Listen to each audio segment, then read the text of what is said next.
आखिर क्यों बना इसरो दुनिया की सबसे बहुमूल्य स्पेस एजेंसी, और वो चाहे नासा हो या चाइनीज स्पेस एजेंसी या रशियन स्पेस एजेंसी या फिर कोई भी स्पेस एजेंसी हो, वह सब इसरो के ऊपर कैसे डिपेंडेंट हो चुके हैं। और इसरो ने वो कर दिखाया है जो एक मिसाल बन चुका है। जी हाँ दोस्तों, दुनिया भी हैरान है कि आखिर कैसे इतने कम बजट में इसरो ने चांद पर कदम रख दिया, और वो भी सिर्फ 3 प्रयासों में। जी हाँ दोस्तों, क्योंकि बाकी स्पेस एजेंसी जहां हजारों करोड़ खर्च करके स्पेस क्राफ्ट बनाकर चांद पे भेजने की कोशिश की, लेकिन वो असफल रहे। एक नहीं, बार बार असफल रहे। और देखा जाए तो रशिया ने लूना 25 जो कि हाल ही में लॉन्च किया था, हाल ही में भेजा था, और वो भी क्रैश हो गया, सफल नहीं हुआ। जबकि रूस ने हमारे चंद्रयान 3 की लागत से 10 गुना ज्यादा पैसे लगाकर लूना 25 बनाया था। जी हाँ, और वो असफल रहे, क्योंकि चांद पर उतरना कोई मामूली बात थोड़ी ना है दोस्तों। हमारे इसरो के वैज्ञानिकों ने वो कर दिखाया है जो बेहद मुश्किल और सराहनीय है, तभी तो हमारा भारत महान कहलाता है। पर अब सवाल है कि आखिर दुनिया की स्पेस एजेंसी भारत के ऊपर कैसे डिपेंडेंट हों। दोस्तों, जहां तक बात करें नासा की, रूस और चीनी स्पेस एजेंसी की,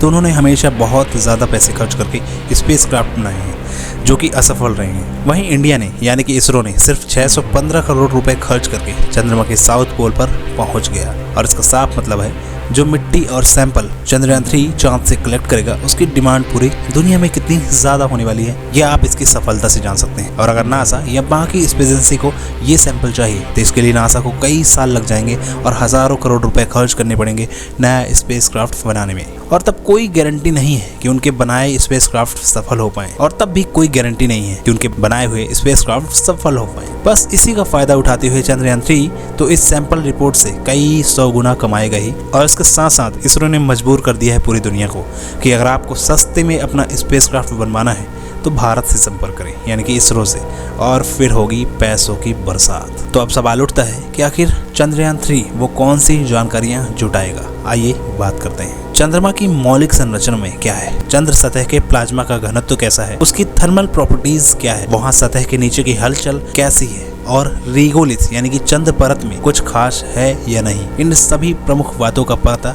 चंद्रयान 3 के जरिए लगाया जाएगा। इसके लिए प्रज्ञान रोवर 2 मुख्य उपकरणों इंड्यूस्ड ब्रेकडाउन लाइव्स LIBS और alpha particle X ray spectrometer APXS से लेंस है। LBIS चंद्र सतह पर मौजूद रासायनिक तत्वों और सामग्रियों का पता लगाएगा, जिसमें magnesium, potassium, calcium, aluminium, silicon, titanium और आयरन जैसे तत्वों की खोज करना शामिल है। इसके अलावा SPXS के जरिए चंद्र की सतह, मिट्टी और पत्थरों में मौजूद रासायनिकों, यौगिकों का पता लगाएगा। चंद्रयान 3 मिशन मानवता के लिए कितना उपयोगी है, आइए इसको भी समझते हैं। दोस्तों, जैसा कि आप जानते हैं 2008 में भारत के पहले चंद्र मिशन चंद्रयान 1 ने परिक्रमा करते हुए सबसे पहले चंद्रमा पर पानी मौजूद होने के साक्ष्यों का पता लगाया था। करीब 14 वर्षों से चंद्रमा की परिक्रमा कर रहे अमेरिकी स्पेस एजेंसी नासा के अंतरिक्षी लूनर रिकॉनिसेंस ऑर्बिटर ने भी स्थायी रूप से छाया वाले कुछ क्रेटर्स, गड्ढों में वाटर आइस यानी पानी की बर्फ का पता लगाया है।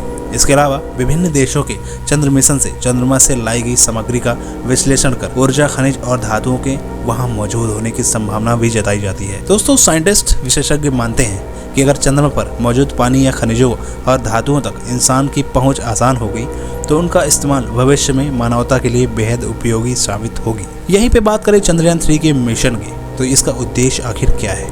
चंद्रयान 3 की सॉफ्ट लैंडिंग से पहले इसरो ने इस मिशन का उद्देश्य बताया था। इसरो के मुताबिक चंद्रयान 3 चंद्रयान 2 का अनुवर्ती फॉलो ऑन मिशन है, यानी कि चंद्रयान 2 जो करने वाला था वही चंद्रयान 3 भी करेगा। और इसका प्राथमिक उद्देश्य चंद्रमा की सतह पर सुरक्षित और सॉफ्ट लैंडिंग का प्रदर्शन करना है। इसरो ने इस प्रक्रिया को भविष्य के इंटरप्लेनेटरी मिशनों के लिए एक अहम पहलू बताया है। इसके अलावा इस मिशन के उद्देश्यों में चंद्रमा की सतह पर रोविंग कैपेबिलिटी यानी कि घूमने की क्षमता का प्रदर्शन और इन सीटू वैज्ञानिक प्रयोगों का संचालन भी करना शामिल है। तो दोस्तों, ये रही जानकारी जुटाने के बाद। वैसे आपने सुना होगा कि चंद्रयान 3 की चांद पर सफल लैंडिंग के बाद सोशल मीडिया पर एक तस्वीर बहुत वायरल हुई है। आपने देखा होगा इस तस्वीर को, जिसमें राष्ट्रीय प्रतीक और अशोक स्तंभ दिखाई दे रहा है। तो दोस्तों, ये तो आप समझ ही गए होंगे, चंद्रयान के रोवर में लगे हुए चक्के के पास ये निशान बनाया गया था ताकि ये रोवर जहाँ जहाँ चले अपनी छाप छोड़ते जाए कि ये जो है भारत का निशान है, भारत यहाँ पे आ चुका है और ये निशान कभी नहीं मिटेगा, क्योंकि भाई वहाँ पे हवा पानी है ही नहीं, धूल मिट्टी है ही नहीं। तो उस कारण से ये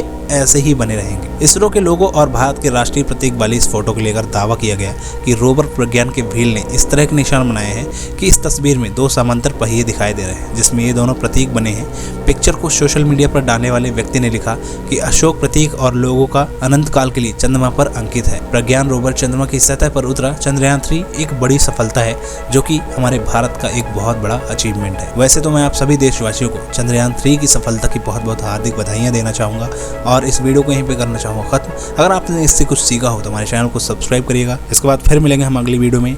धन्यवाद दोस्तों।